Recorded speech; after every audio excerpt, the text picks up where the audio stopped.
EML शुरू हो गया था क्या? निकाल लें क्लास नोट्स।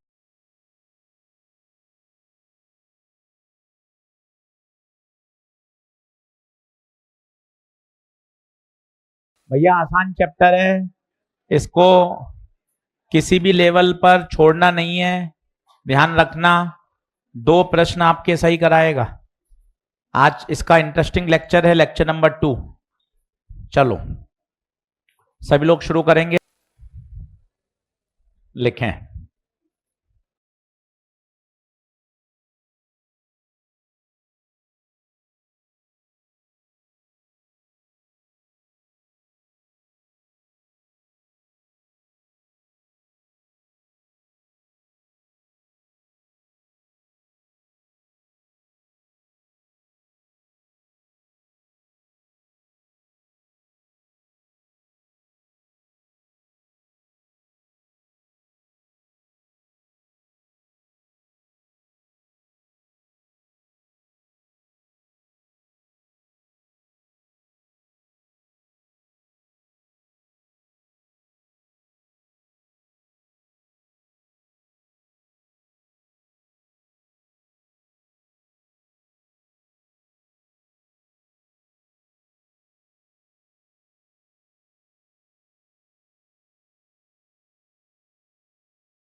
ये पहले मैंने शॉर्ट नोट वाली बातें सारी लिख दी।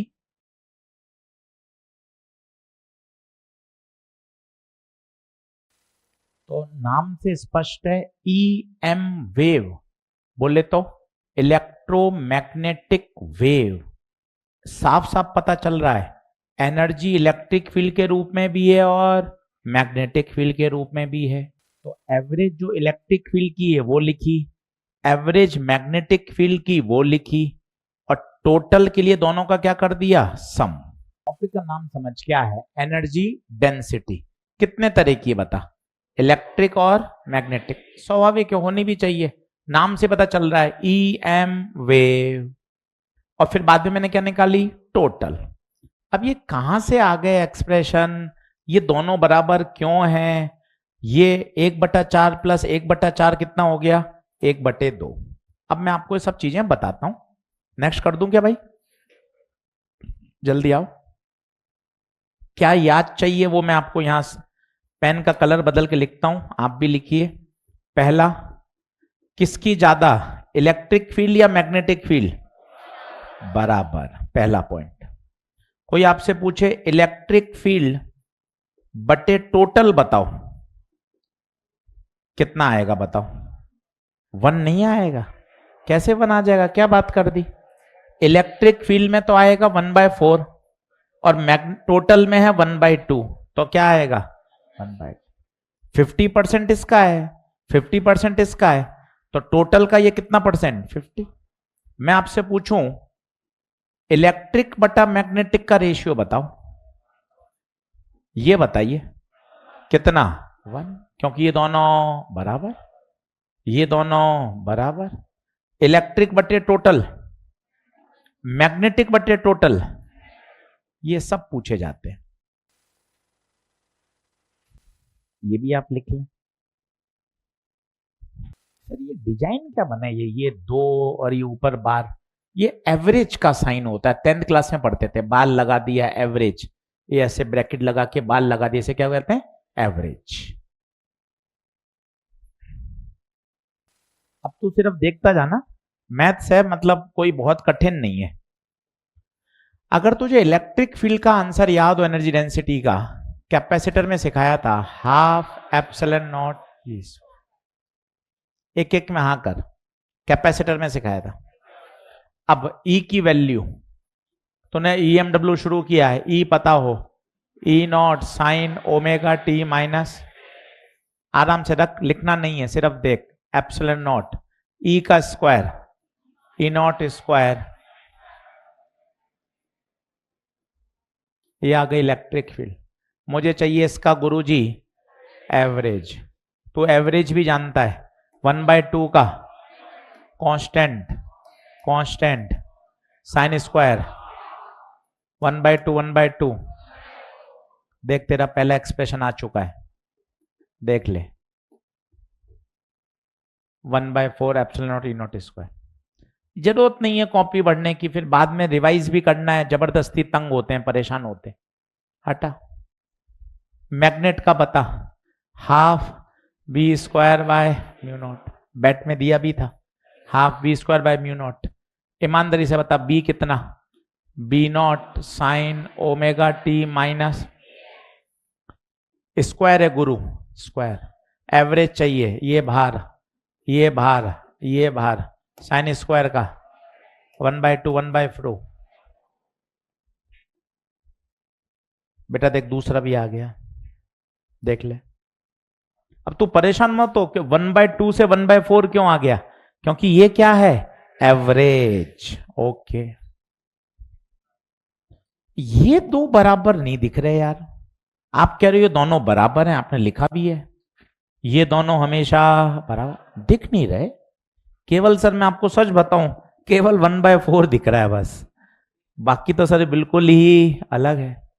अलग नहीं, अभी तो देखना एग्जैक्ट सेम है, इसको मैं सही करता हूं, तो देखना, एप्सिलॉन नॉट, ई नॉट को बता, ई नॉट बटे बी नॉट, ई नॉट बराबर बी नॉट सी, देखते जाना, ई नॉट की जगह बी नॉट सी का whole square 1/4 epsilon not be not square C square.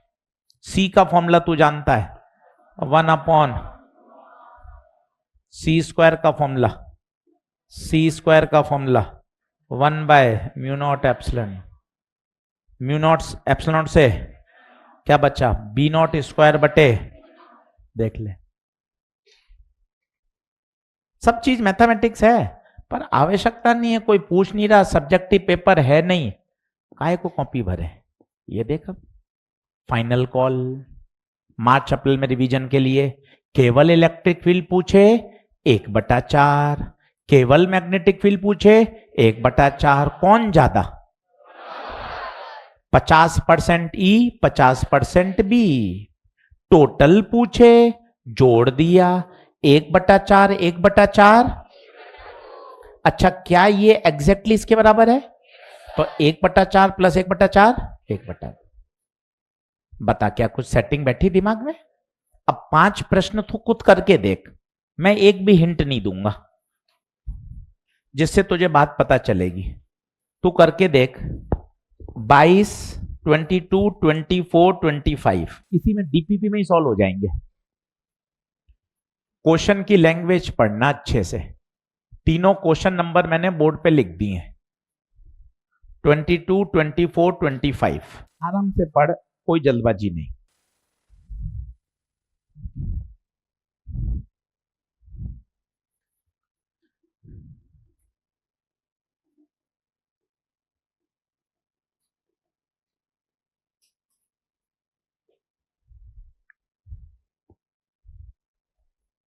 चलिए 22 बताइए कौन बड़ा, बराबर। 24 बताइए, ध्यान से देखना, इलेक्ट्रिक बटे टोटल है, इलेक्ट्रिक बटे टोटल है 1/2।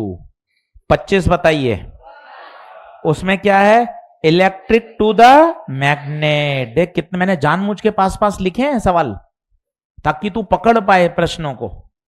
इलेक्ट्रिक, बट तू ऐसे याद रख 50% कंट्रीब्यूशन इलेक्ट्रिक का है और 50%, ऐसे याद कर ले। तो टोटल में से इलेक्ट्रिक का कितना, 50%। इलेक्ट्रिक और मैग्नेटिक का रेशियो पूछे 1, इलेक्ट्रिक बटे टोटल हाफ, मैग्नेटिक बटे टोटल, खत्म। तीनों प्रश्न थ्योरेटिकल हैं, पेन भी चलाने की आवश्यकता नहीं है। मैथमेटिक्स मैंने तुझे पूरी सिखा दी। 1 मिनट का रेस्ट ले, चीजों को वापस देख, क्या तू याद कर पा रहा है? इलेक्ट्रिक में 1/4, मैग्नेटिक में 1/4, टोटल में 1/2। 1/2 क्यों आया? क्योंकि दोनों ऐड करेंगे तो 1/2 आएगा। बड़ा कौन, ई या बी? बराबर। अगला लेख,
तो इंटेंसिटी लिख लीजिए पहले जल्दी से।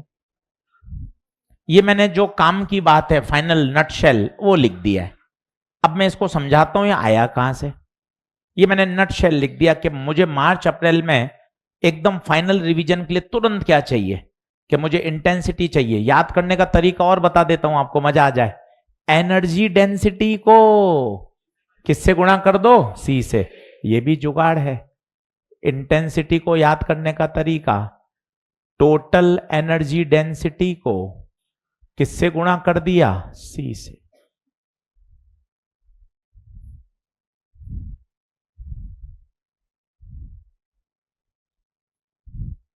अब ये होता क्या है इंटेंसिटी, ये फॉर्मूला कहां से आया, कैसे मैं इनको सवालों में अप्लाई करूंगा, वो सब मेरी जिम्मेदारी है समझाने की। आप पहले नोट डाउन करें। नीचे मैंने और लिख भी दिया कि इंटेंसिटी होता क्या है। फिजिक्स में इंटेंसिटी की परिभाषा होती है एनर्जी कमिंग पर unit area per unit time, और एनर्जी अपॉन टाइम को हम क्या बोल सकते हैं, पावर। ये मॉडर्न फिजिक्स में भी काम आती है इंटेंसिटी, एनर्जी पर unit area per unit time. बताइए क्या ये बात ओके है? चलिए अब मैं आपको इसका डेरिवेशन करके दिखाता हूं, आप मस्त समझिएगा।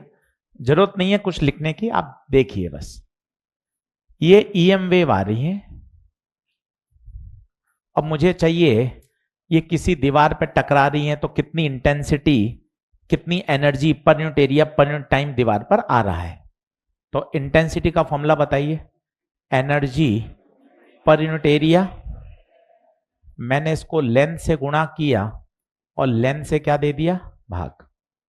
देखते जाइएगा मजा आएगा। Energy area into length, area into length क्या देगा, वॉल्यूम। तो एरिया इंटू लेंथ वॉल्यूम।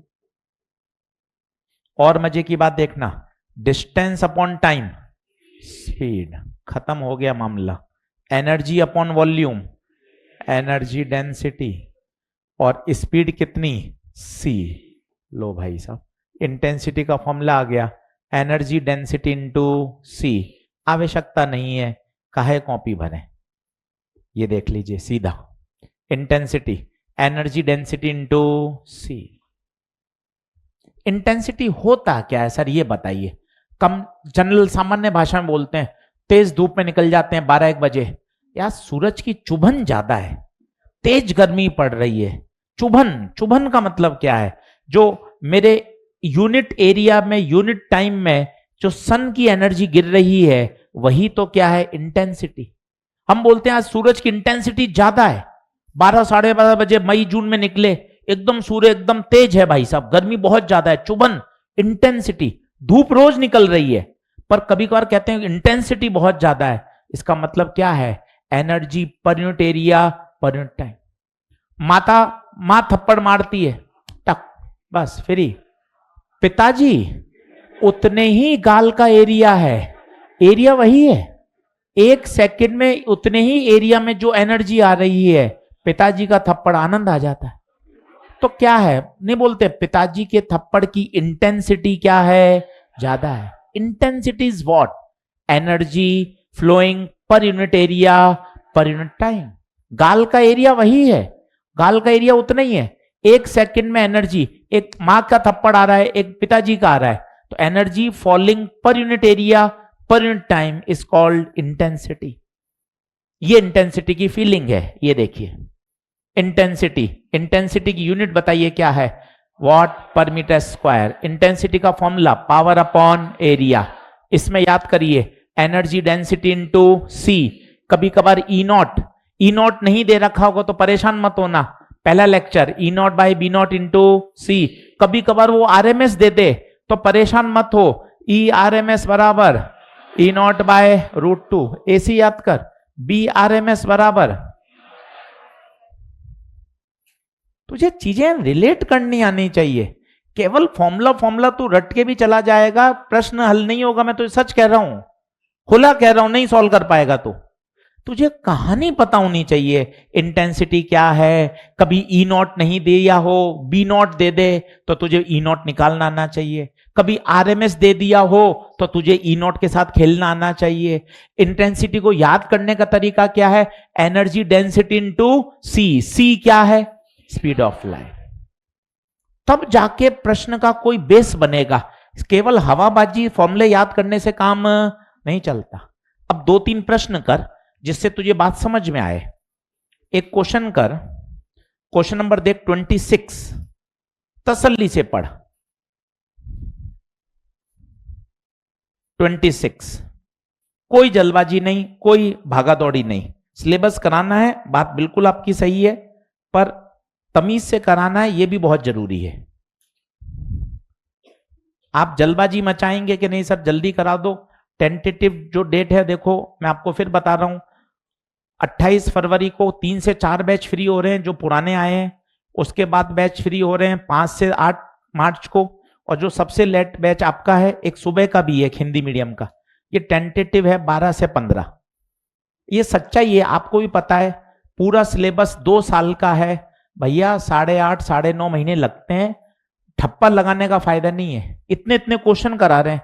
अब ईएमआई में आप देखो 82 क्वेश्चन कराए हैं, ईएमडब्ल्यू आपके सामने डीपीपी है, 40 सवाल हैं इसमें 2 लेक्चर में, तो अच्छे से कराना जरूरी है। आप भागा दौड़ी मत करिए। मैं आपको फिर कह रहा हूं, जो 10 से 15 मार्च है तो बोले तो 15 मार्च तक ही प्यार से होगा।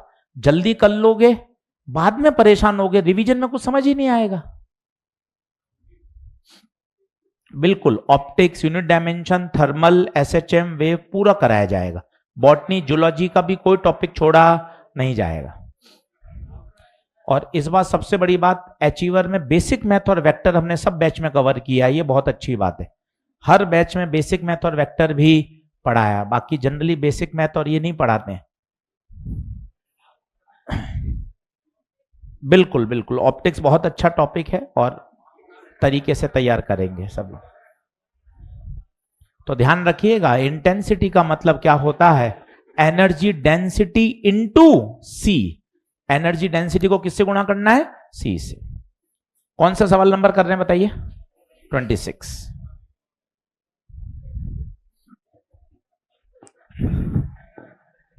वो फालतू मजे नहीं लेगा कोई मेरे, हाँ 26। अच्छा, ई नॉट मिला क्या तुम्हें? ई नॉट क्या तुम्हें याद है? ई नॉट कैसे आएगा? क्या तुम्हें याद है?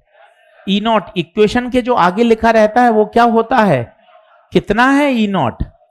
200। तो फॉर्मूला बता मेरे लाल, फॉर्मूला बता। Intensity half epsilon not 8.85 into 10⁻⁻12 E not 200। सी बता। हाफ 200 का स्क्वायर, 2 का स्क्वायर 4 और 1 2 3 4 बता। देख ले 2024 में है, अच्छे से कर। सेम इसी का भाई जो तुझे होमवर्क लिखना है HW वो अभी पढ़ेगा, सवाल नंबर 23। उसके आगे लिखेगा बेटा तू HW पर पढ़ेगा अभी।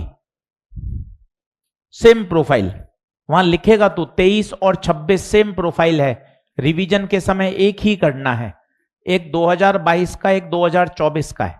26 मैंने अभी कराया, 23 के आगे मेरा बेटा तू लिखेगा HW। सवाल अभी पढ़ के बता क्या कर सकता है घर पे। देख सवाल अभी पढ़ के बता और बता क्या 23 और 26 सेम प्रोफाइल है क्या?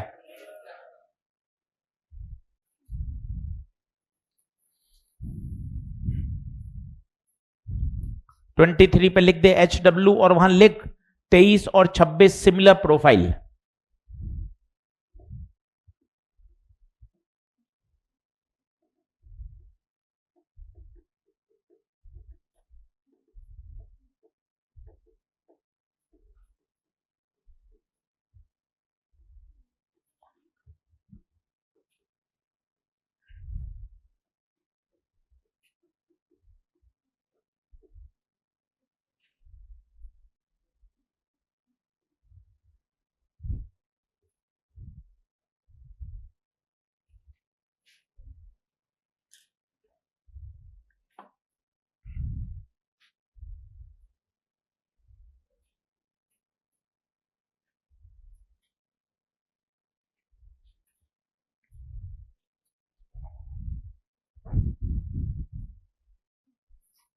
अब ये अच्छा टॉपिक है, ये एनसीईआरटी में दिया है, क्वेश्चन है इस पे, और जेई मेन में 2 बार रिपीट हुआ है। नीट में अभी तक नहीं आया है, पर भाई अच्छा कठिन सवाल है, सीखना चाहिए और बहुत अच्छे से सीखना है ना। बढ़िया प्रश्न।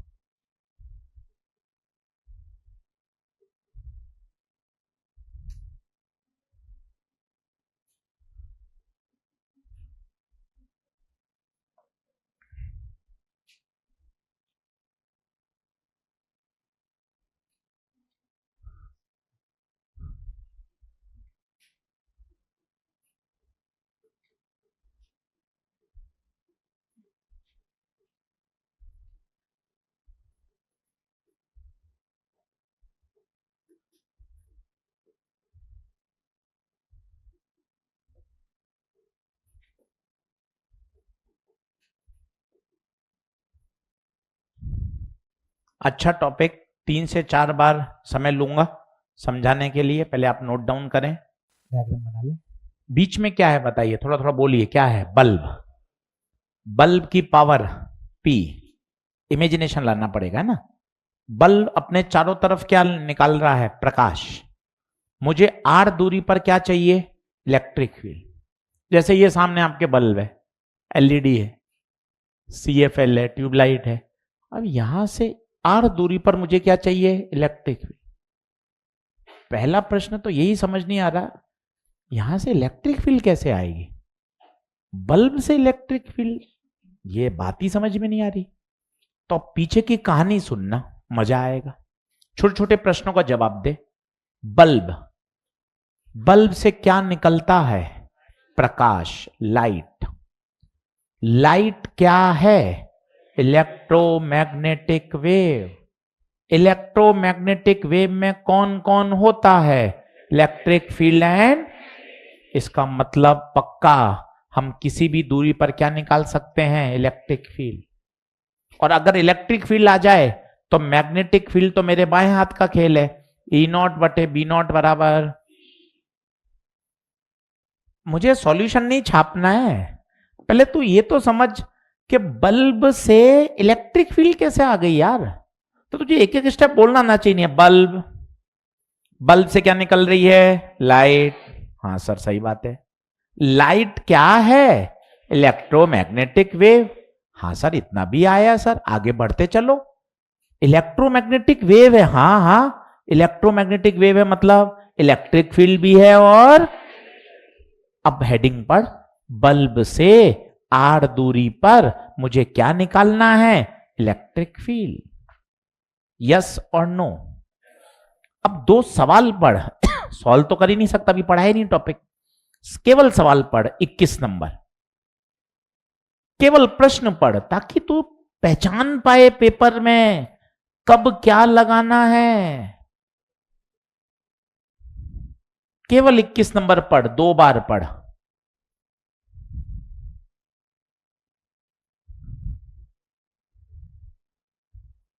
एक बल्ब है 200 वॉट का है, फलाना है, ढीम का है, इसकी मैग्नेटिक फील्ड निकालो और कहां पे निकालो, उसकी एफिशिएंसी दे रखी है और कितने मीटर पे निकालो। मैग्नेटिक फील्ड निकालो, इलेक्ट्रिक फील्ड निकालो, एक ही बात है यार, क्योंकि दोनों रिलेशन तुझे पता है। ई नॉट बाई बी नॉट बराबर, मेरी बात को समझ, क्योंकि देख तू बहुत सारी चीजें याद भी कर लेगा, पेपर में तो सब मिक्स है, EMW, fluid, SHM, modern, semi, तो तुझे पहले ये समझना तो पड़ेगा मुझे कहां क्या लगाना है। अब 20 नंबर पढ़, केवल क्वेश्चन पढ़ 20 नंबर। मायूस मत हो, निराश मत हो, पढ़ाई करने से काम चलता है, निराश होके कुछ नहीं होगा। 20 नंबर पर क्या इसी तरह का कुछ कुछ खुशबू आ रही है क्या? यार एक बल्ब है, बल्ब से इलेक्ट्रिक फील्ड निकालनी है, बल्ब की क्या दे रखी है? एफिशिएंसी। चल अब मैं तुझे वापस सिखाता हूं, पेन पेंसिल छोड़, बिल्कुल रिलैक्स रहे, थोड़ा तू भी टूटा फूटा बोल कि एजी सर जो डिस्क्रिप्शन बोलते हैं वही तो काम का है। क्या डिस्क्रिप्शन है? एक बल्ब है, बल्ब से क्या निकल रही है? बोले तो प्रकाश। प्रकाश कौन है? Electromagnetic wave. इलेक्ट्रोमैग्नेटिक वेव में कौन कौन? इलेक्ट्रिक और मैग्नेटिक। तो क्या मैं इलेक्ट्रिक फील्ड निकाल सकता हूं क्या? और मेरे बेटे इलेक्ट्रिक फील्ड आ गई तो मैग्नेटिक फील्ड मेरे दाएं हाथ का ई नॉट बाई बी नॉट बराबर। ठीक है, अब मैं तुझे एक एक स्टेप में हाँ भरवाऊंगा, बताना। सबसे पहले इंटेंसिटी। हाँ गुरु ये तो याद है, अभी पढ़ के आया था, एनर्जी डेंसिटी को किससे गुणा करूं? हाँ गुरु इंटेंसिटी तो मुझे याद है। स्टेप नंबर 2, गुरु इंटेंसिटी का एक फॉर्मूला और होता है, पावर अपॉन, मुझे बता, बल्ब की पावर P, एरिया। एरिया, कई बच्चे पाई आर स्क्वायर बोल रहे हैं, गलत है। बल्ब से प्रकाश सभी दिशाओं में निकलता है, तो सर्कल बनेगा या स्फीयर? तो एरिया 4 पाई आर स्क्वायर। जल्दबाजी मत मचा, कौन सा तुझे नहीं आता ये बता। क्या एनर्जी डेंसिटी इंटेंसिटी याद है? क्या इंटेंसिटी का फॉर्मूला याद है? दोनों कौन? इंटेंसिटी कर दे बराबर half epsilon not e not square c बराबर p upon 4 pi r square. चाहिए क्या? E not. ध्यान से देखना, मजा आएगा। ई नॉट चाहिए, निगाहें बोर्ड पे रखिए, यहीं रखा। 2 कहां जाएगा? ऊपर। एप्सिलॉन नॉट कहां जाएगा? नीचे। आर स्क्वायर नीचे, सी नीचे। अब ध्यान से बताना, तुझे याद है 1 upon 4 pi epsilon naught electrostatics के, तो 2 के पी बटे C R square. Then E naught comes out to be under root of 2 के पी बटे C R square.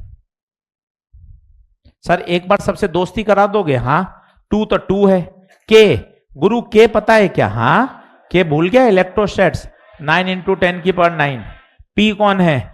Power, bulb की power. C speed of light 3 into 10 की power, और are दूरी। लिख, फॉर्मूला आ गया 2kp बटे सी आर स्क्वायर।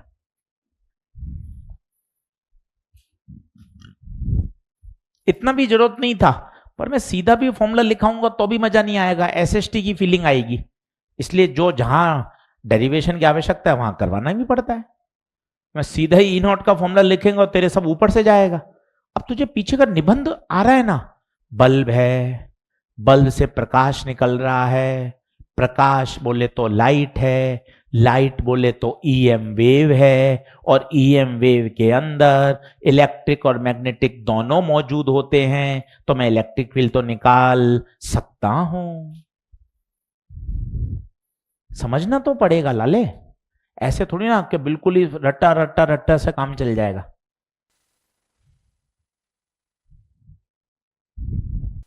कुछ लोग इसको सॉल्व भी कर लेते हैं। 2kc कांस्टेंट है, 2kp बटे सी आर स्क्वायर। 2 तो 2 है, k की वैल्यू 9 इंटू 10 की 9, p तो p, c 3 इंटू 10 की पावर 8।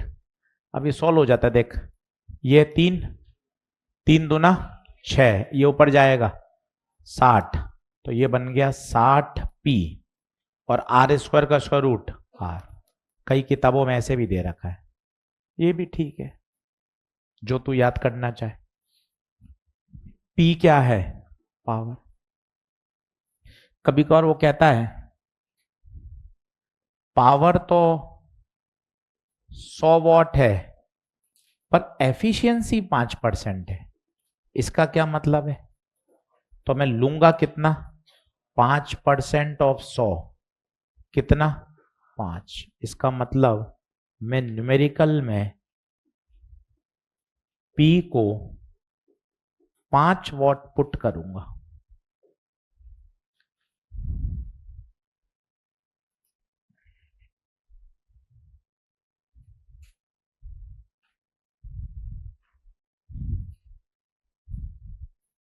फिर एक बार सोच खुद, क्या करा एक बल्ब, बल्ब से आर दूरी पर क्या निकाली, electric field. Once electric field आ गई तो मैग्नेटिक फील्ड मेरे दाएं हाथ का खेल है। फिर लिख दे ई नॉट बटे बी नॉट बराबर सी।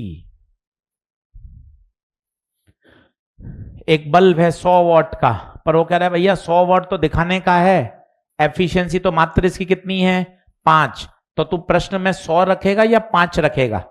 5। न्यूमेरिकल में P की जगह 5 रखेगा।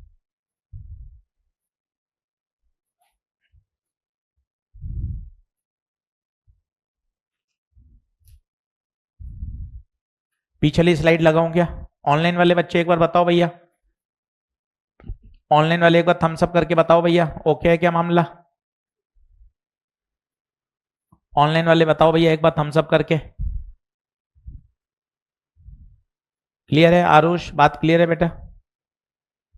क्लियर, लिख लिया, वेरी गुड। 63 रोल नंबर 45 लक्षित, क्लियर है, बहुत बढ़िया। अब एक एक टर्म पहले बोल ले, नींद नहीं आएगी, चिल्ला ले एक बार खुलकर। ई नॉट इलेक्ट्रिक फील्ड, और इलेक्ट्रिक फील्ड भी नहीं, पीक वैल्यू, चिल्ला ले, पी, पी आर दूरी, ई नॉट बटे बी नॉट सी, हाँ या ना? और अगर पावर 100 है पर एफिशिएंसी 5% है तो 100 या 5? 5। सवाल नंबर 21 देख, खुद कर, और 20 को लेख होमवर्क। 21 मेरे साथ कर ले, यहीं 21 यहीं कर ले, आराम से पढ़। एफिशिएंसी कितनी है बता? 3.5%। तो क्या मैं 200 काम में लूं क्या? नहीं, 200 का कितना परसेंट? 3.5।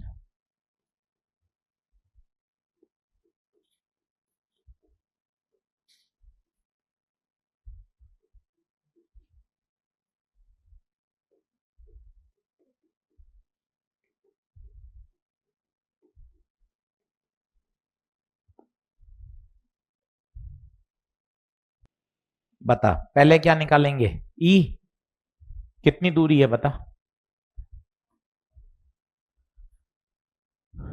60 पी बटे आर, पी कितना लूंगा 7 बटे दूरी 4, 6 सत्ते 42, 420 का स्क्वायर रूट 400 होता तो 20 होता, 20 बटे 4 5 होता, पर 420 है तो 5 से थोड़ा सा ज्यादा, 5.2 पकड़ लेता हूं। पर सर ई तो पूछा ही नहीं, ई बटे बी बराबर सी, ई 5.2,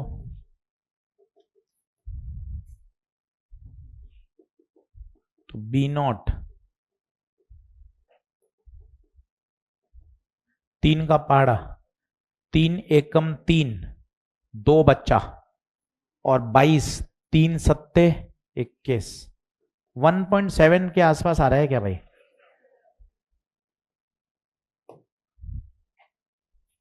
कितना अच्छा सवाल है, देख आया हुआ पेपर में क्वेश्चन है और कठिन प्रश्न है। मजे की बात है नीट में आज तक नहीं आया और भविष्य में भी नहीं आएगा, ये तो कोई गारंटी ले ही नहीं सकता ना।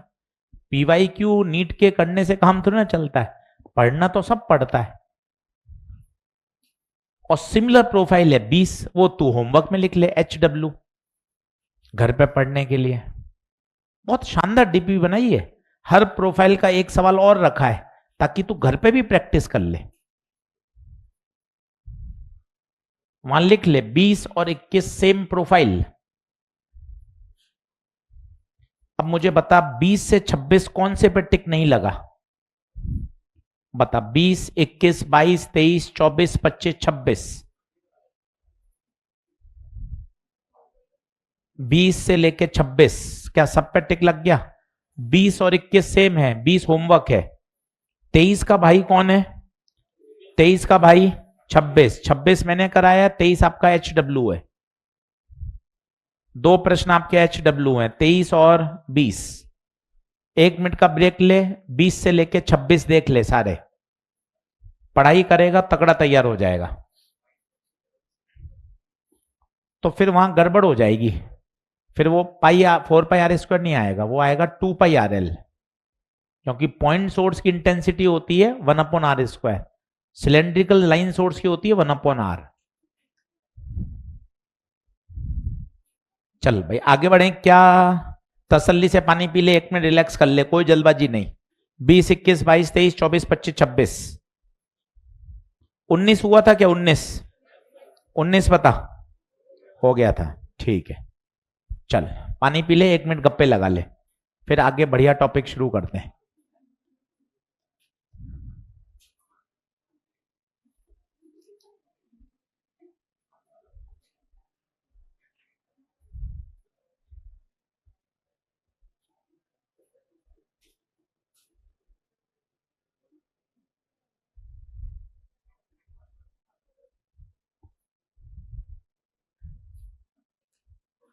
डिस्प्लेसमेंट करंट इंटरेस्टिंग टॉपिक है, अच्छे से ध्यान से पढ़िएगा। पन्ना पलटो, डिस्प्लेसमेंट करंट की हेडिंग दिखेगी और सवाल देखो लाइन से हर साल आया है। पन्ना पलटो, डिस्प्लेसमेंट करंट की हेडिंग दिखेगी, सवाल नंबर 28 से देखो। टैग देखो, सिर्फ टैग, जिससे तुम आइडिया लगे टॉपिक कितना इंपॉर्टेंट है। 28 पे टैग देखो, 28 का टैग देखो, नीट 2025, 29 नीट 2024, फिर 21, फिर 19, फिर 16, फिर जेई मेन 2024, जेई मेन 2025। मतलब लगातार डिस्प्लेसमेंट करंट के क्वेश्चन पूछे जाते हैं और तू अभी सब कर लेगा आधे घंटे में, देख लेना सारे के सारे बन जाएंगे। 28, 29, 30, 31, 32, 33, 34 सब। अब अच्छे से पढ़, डिस्प्लेसमेंट करंट लिखना शुरू कर। तो मेरे पास एक कैपेसिटर है, डायग्राम बनाइए।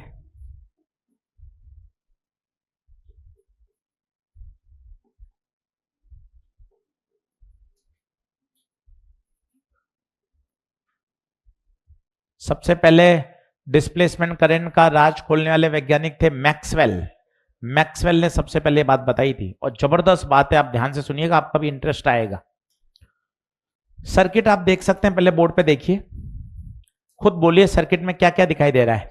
एक कैपेसिटर है और एक रेजिस्टेंस है, बैटरी लगी हुई है, की है।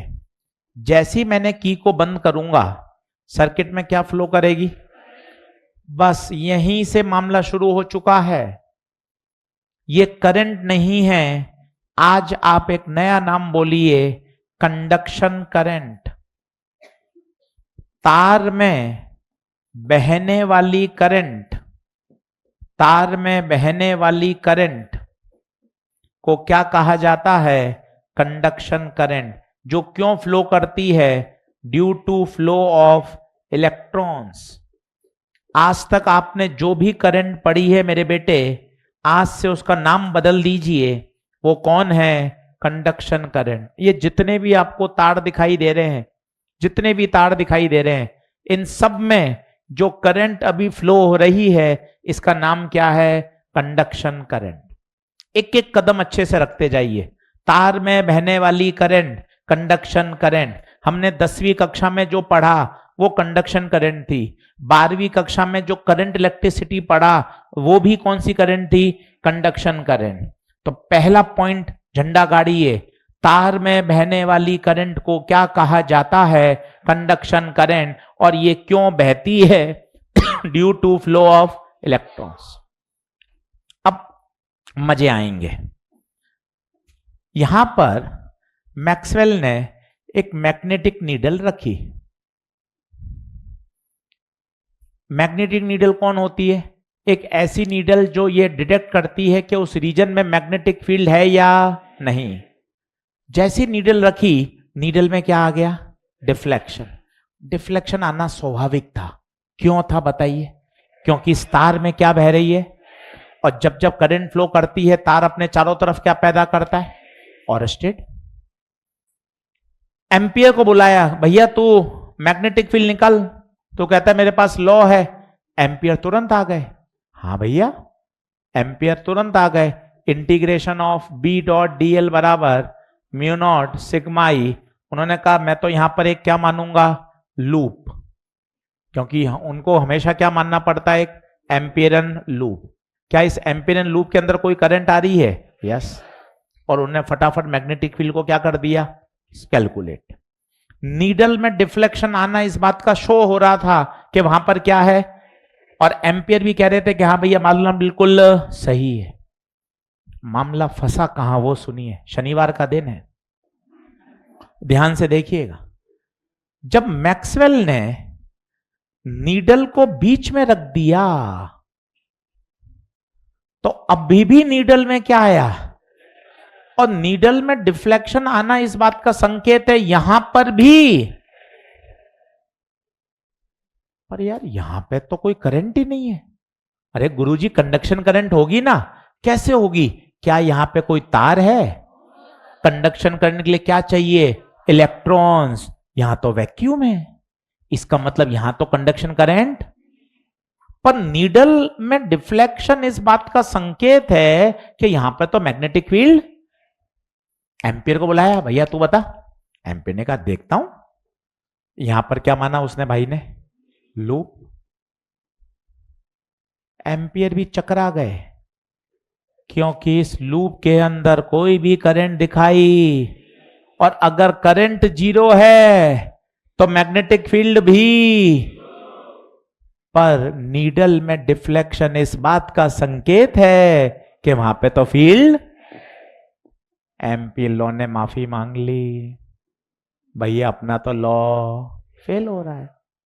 क्यों हो रहा है फेल, आप समझ पा रहे हैं? आइए फिर से विचार करते हैं, आप भी बोलिए थोड़ा टूटा फूटा। कैपेसिटर की प्लेट के बीच में क्या रखी? Magnetic needle. नीडल में डिफ्लेक्शन आना किस बात का संकेत? मैग्नेटिक फील्ड है। यह बात पक्की है, क्योंकि फिजिक्स में सबसे ऊपर माना जाता है प्रैक्टिकल को। नीडल में डिफ्लेक्शन आ रहा है तो यह बात तो पक्की है वहां पर फील्ड है। एम्पियर लॉ को बुलाया गया, एम्पियर भैया मैग्नेटिक फील्ड निकाल के बता। एम्पियर ने तुरंत एक एम्पियरन लूप माना, पर एम्पियर खुद दंग रह गए, लूप में तो अंदर कोई करंट ही, तो फील्ड कितनी होनी चाहिए? पर फील्ड तो। एम्पियर लॉ का काम खत्म, फेल हो गए। अब मैक्सवेल ने पर्दा खोला कि भैया अब मैं बताता हूं क्या हो रहा है। मैक्सवेल ने कहा जब आपने की को बंद करा और सर्किट में करंट फ्लो होनी शुरू हुई, कैपेसिटर की प्लेटों पे क्या आना शुरू हुआ? चार्ज। मतलब क्या स्टार्ट हो गई? चार्जिंग। धीरे धीरे कैपेसिटर की प्लेटों पे चार्ज बढ़ा। चार्ज बढ़ने से इलेक्ट्रिक फील्ड बढ़ी। क्यों गुरुजी इलेक्ट्रिक फील्ड क्यों बढ़ी? अरे कैपेसिटर का बैट लिया था ना, electric field between the plates sigma bye, और अगर चार्ज बढ़ेगा तो सिग्मा बढ़ेगा, सिग्मा बढ़ेगा तो इलेक्ट्रिक फील्ड भी। और फिर उन्होंने कहा एक शानदार concept, time varying electric field produces magnetic field. ये सबसे पहले कहने वाले कौन थे? मैक्सवेल। बात बड़ी भारी है, ध्यान से सुनिएगा। मैं अपनी बात को सरल शब्दों में कह रहा हूं आपके लिए। क्या यहां मैग्नेटिक फील्ड है? है। क्या यहां है? पहली बात तो दोनों तरफ मैग्नेटिक फील्ड है। इस मैग्नेटिक फील्ड का कारण तार में बहने वाली करंट।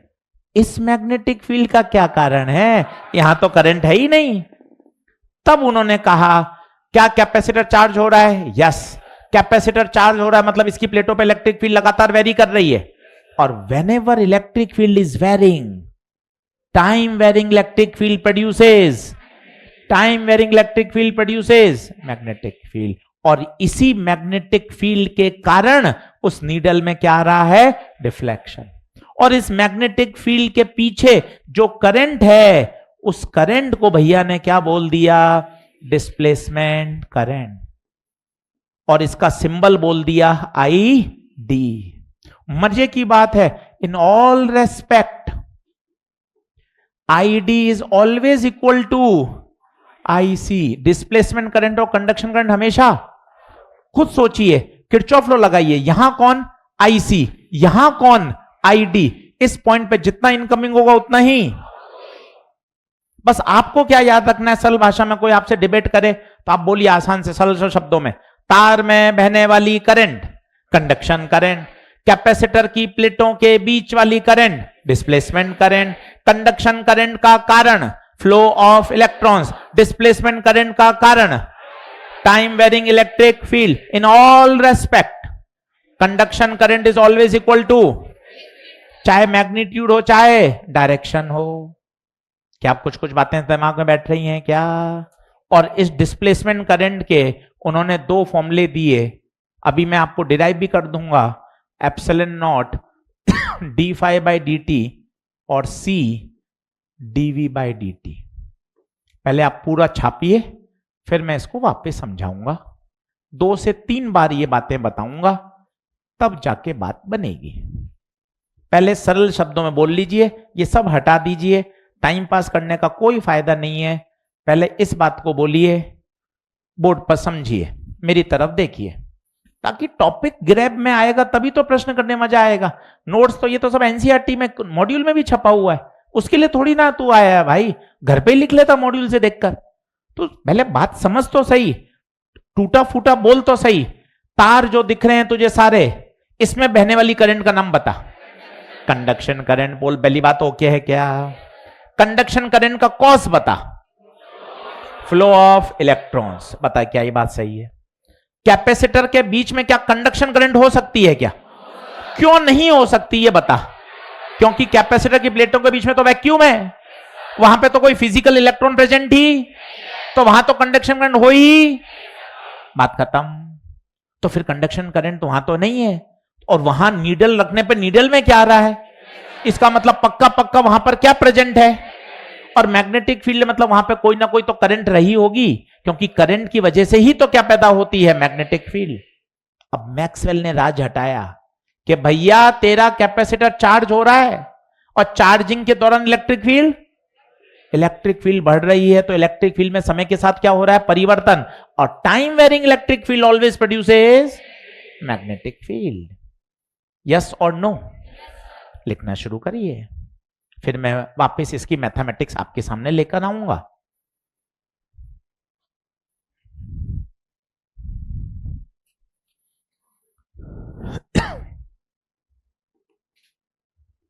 आसान टॉपिक है और तगड़ा है। अभी जब तू क्वेश्चन करेगा ना तब तेरे धमाधम सवाल बनेंगे।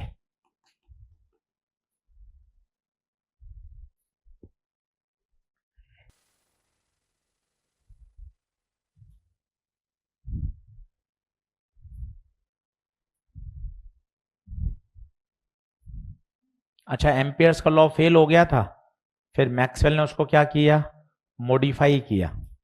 अभी मॉडिफाई लॉ भी बताता हूं।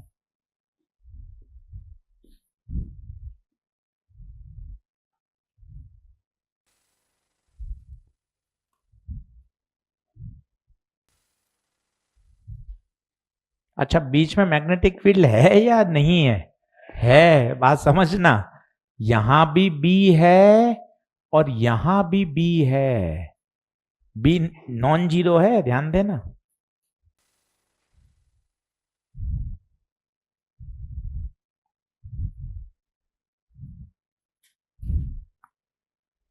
नीडल क्या है सर? थोड़ा बोलना, एक एक शब्द के बारे में बोल लीजिए। नीडल क्या है? मैग्नेटिक नीडल एक उपकरण है जो जब जब डिफ्लेक्शन देता है तब तब आसपास क्या होती है, मैग्नेटिक फील्ड। एक एक टर्म को ब्रेक करते हैं तो क्यों नहीं समझ में आएगा। नीडल में डिफ्लेक्शन आना इस बात को शो कर रहा है कि वहां पर क्या प्रेजेंट है, magnetic field. In all respect displacement current is always equal to magnitude में भी। और कभी कभार डिस्प्लेसमेंट करंट निकालना कठिन होता है तो चुपचाप क्या निकाल लो, कंडक्शन करंट। दोनों हमेशा क्या होंगी, हमेशा बराबर, इन ऑल रेस्पेक्ट। ये बहुत इंपॉर्टेंट नोट है।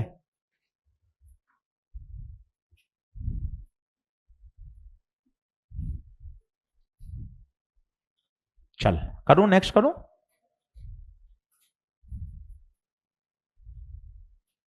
सर एक दो कोई फॉर्मूले डिराइव करके दिखा दो, वैसे तो ठीक है पर आपको भी आने चाहिए सर। ला मैं दिखाता हूं, चल तुझे। क्यू बराबर, बता कैपेसिटर याद है, दोनों तरफ डिफरेंशिएट कर दे। D q by D t c v, d q by D t i, c constant बाहर आ जाएगा। ये देख फॉर्मूला आ गया। कोई रॉकेट साइंस नहीं होता है, पर आवश्यकता नहीं है, ऑब्जेक्टिव पेपर है, मुझे सीधे रिजल्ट याद होने चाहिए।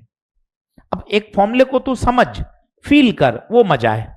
जैसे ये फॉर्मूला है आई डी बराबर सी डीवी बाय। अब इस फॉर्मूले को थोड़ा समझना, क्या क्या है मुझे बता, थोड़ी बात तो कर इससे। ये कौन है, ये तो डिस्प्लेसमेंट करंट ओके है। सी कौन है, कैपेसिटेंस है, 20 माइक्रोफेराड 40 माइक्रोफेराड। ये क्या है गुरुजी, डीवी बाय डी क्या है गुरुजी, rate of change of voltage. क्यों वोल्टेज क्यों चेंज हो रहा है, क्यू बदल रहा है, क्यू बराबर सीवी, क्यू के बदलने से वी भी तो बदलेगा। तो ये डीवी बाय डी क्या है सर, ये है rate of change of potential. इसकी यूनिट बता सकते हो, क्या होगी सोच के बताओ। वोल्टेज की वोल्ट, सेकंड की सेकंड, तो क्या हो जाएगी वोल्ट सेकंड इनवर्स। थोड़ा दोस्ती तो करोगे, केवल ही फॉर्मूला घोटा मान लोगे उससे होगा क्या, पता तो चले। आई डी बराबर c d v by D t, d v by D t क्या है, rate of change of potential. इसकी यूनिट क्या होती है, वोल्ट पर सेकेंड।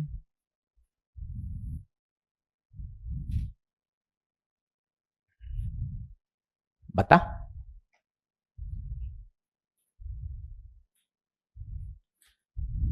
और समझ।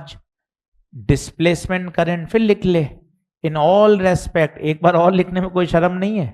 इन all respect displacement current is always equal to conduction current. कभी डिस्प्लेसमेंट करंट निकालना मुश्किल हो, कभी डिस्प्लेसमेंट करंट निकालना समझ में नहीं आ रहा है, तो बच्चा क्या फाइंड कर लो, कंडक्शन करंट निकाल लो। कंडक्शन करंट बोले तो तार में बहने वाली करंट। दोनों हमेशा क्या होंगी, बराबर। कैपेसिटर लगा हुआ है तो ओम्स लॉ लग सकता है। बताओ ओम्स लॉ क्या होता है, बोलो कैपेसिटर में। V बराबर आई आर, आर नहीं XC। और बताओ यहां RMS तो यहां भी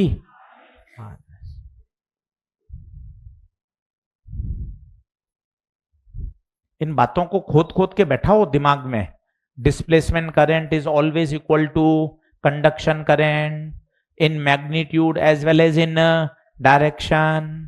कभी कभार डिस्प्लेसमेंट करंट निकालना मुश्किल है तो आप क्या निकाल लीजिए, कंडक्शन करंट।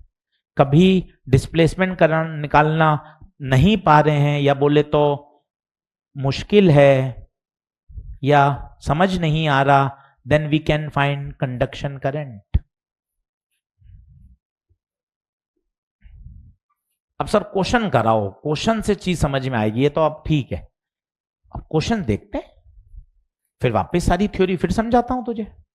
ये फिजिक्स पढ़ने का तरीका यही है, एक बात कॉन्सेप्ट समझ लिया, फिर 2-3 न्यूमेरिकल करे, गलत होए, फिर कॉन्सेप्ट समझा, फिर सीखा, फिर समझा, इस तरह से चीज बन जाती है। चल 3 क्वेश्चन मैं करता हूं, तू देखता जाना, पढ़ता जाना। क्वेश्चन नंबर 29 पढ़, उसी में डीपीबी में 29 क्या कहेंगे आंसर, क्या कह रहा है, वही बात सब बोलो एक बार, नींद खुलेगी। In all respect conduction current is always equal to in magnitude as well as in, tick लगा दे। 29 2024 फ्री 30 कर खुद।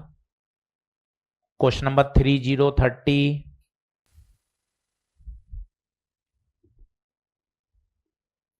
हाँ जी, आइडिया लगेगा। V दे रखा है V0 sine omega T, ID पूछा है, सीधा फॉर्मूला बताइए, ID बराबर C dV by C D by D T, V की जगह V0 sine omega T, V0 बाहर, साइन ओमेगा टी का कॉस ओमेगा टी इंटू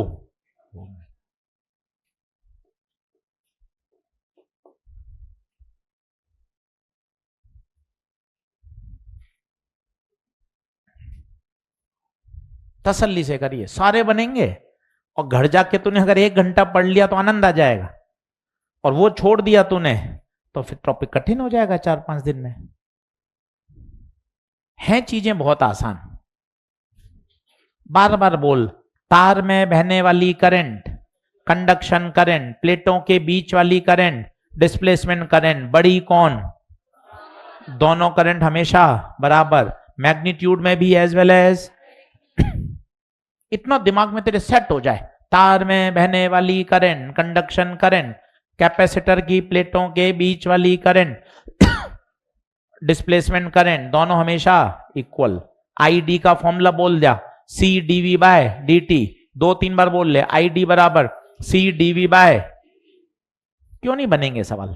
चलो सर अब एक मुझे खुद करने दो सर, चलकर 31 कर, खुद कर तसल्ली से 31।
क्या कह रहा है बताइए। कैपेसिटेंस दे रखा है 20 माइक्रोफैराड। भाई इतनी तगड़ी लैंग्वेज दे रखी है, कोई काम की नहीं है। सिर्फ अपन को dv बाई dt चाहिए, कितना 3, हो गया अपना काम। id बराबर c dv बाय dt, ये 20 माइक्रो dv बाय dt 3, 20 दिया 60, -6 को बोल दिया माइक्रो। अब बता, ये डिस्प्लेसमेंट है, कंडक्शन कितनी, बराबर। In all respect displacement current is always equal to conduction current. Answer बता कौन सा, 60,60। बिना करे भी तो कर सकता था, क्योंकि दोनों सेम होंगे। सर 0,0 भी तो सेम है। 0,0 इसलिए नहीं हो सकती क्योंकि पोटेंशियल चेंज हो रहा है। पोटेंशियल चेंज हो रहा है तो डिस्प्लेसमेंट करंट तो आएगी। बता, आसान प्रश्न है सारे। अगर करने बैठेगा ना तो 1 घंटा 1.5 घंटा लगता है पूरा चैप्टर तैयार करने में, इतना छोटा चैप्टर है। चलिए एक कॉन्सेप्ट और लिखिए।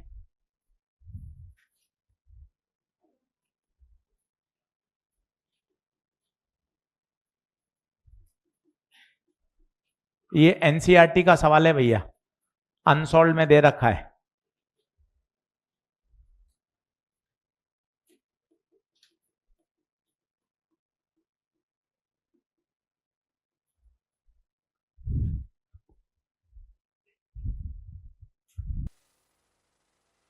सर ये क्या डायग्राम बनाया है बताइए। सर ये क्या है, कैपेसिटर ही है। अभी तक हमने कैपेसिटर की प्लेटें ली थी रेक्टेंगुलर, अब मैंने रेक्टेंगुलर लेके क्या ले ली, सर्कुलर। पहले ये देखिए, है ये कैपेसिटर ही, पहली बात। एक एक चीज को फील करिए, एनसीईआरटी का अनसॉल्व क्वेश्चन है, आज जाके किताब में मिला लीजिएगा। सबसे पहली बात कैपेसिटर ही है। दूसरी बात प्लेटें रेक्टेंगुलर ना लेकर आपने क्या ली हैं, सर्कुलर। तीसरी बात बताइए, प्लेटों की रेडियस कितनी है, बड़ा। मुझे क्या चाहिए, मुझे आर दूरी पर क्या चाहिए, मैग्नेटिक फील्ड। अच्छा यहां मैग्नेटिक फील्ड है या नहीं है, सच बता, है। अच्छा बाहर है या नहीं है, बहुत बढ़िया। बाहर कौन सी करंट, 10वीं बार बोल रहा हूं, तार में बहने वाली करंट, प्लेटों के बीच वाली करंट। बहुत बढ़िया। अब जब इसको मैथमेटिकली डिराइव किया गया तो आंसर बिल्कुल वैसा ही आ रहा है जो हमने एम्पियर्स लॉ में पढ़ा था, याद हो किसी को तो। सिलेंडर के आर दूरी पर magnetic field inside mu not I R बटे 2 पाए, अंदर ग्राफ स्ट्रेट लाइन, बाहर डिक्रीज, रेक्टेंगुलर, हाइपरबोला। कहां मैक्सिमम, सरफेस पर मैक्सिमम। तो एनसीईआरटी का प्रश्न है, वो कहता है यहां पर मैग्नेटिक फील्ड बताओ, तो at point P magnetic field कैसे निकालेंगे बताइए, फॉर्मूला वही, म्यू नॉट आई छोटा आर बटे 2 पाई आर स्क्वायर। गुरु ये आई कौन सी लूं, कंडक्शन या डिस्प्लेसमेंट, कोई सी भी ले ले, दोनों बराबर है। सर जोड़ दूं क्या, ये भी बात आती है अलग अलग तरह की। सर जोड़ दें क्या, जोड़ेगा क्यों, जरा सोच। बाहर कंडक्शन है तो डिस्प्लेसमेंट 0 है, अंदर डिस्प्लेसमेंट है, कंडक्शन 0 है। तो कभी ऐड तो हो ही नहीं सकती, क्योंकि एक कंडक्शन है तो वहां डिस्प्लेसमेंट नहीं है, और जहां डिस्प्लेसमेंट है वहां कंडक्शन नहीं है। अंदर फील्ड 0 या non zero, non zero. NCERT का प्रश्न है भैया, अनसॉल्व आ सकता है परीक्षा में, कठिन प्रश्न।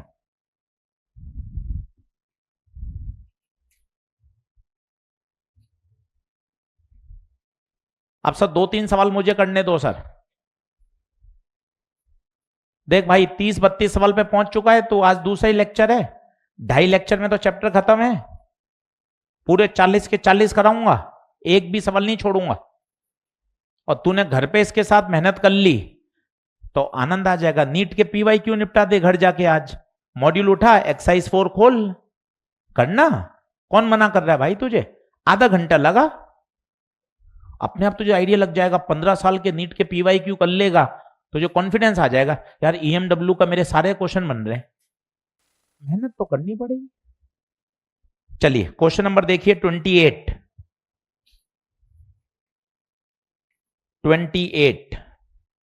नोट कर लीजिए, कोई पीछे रह गया हो तो। कौन सा आएगा? नॉन जीरो और मैक्सिमम कहां? सरफेस।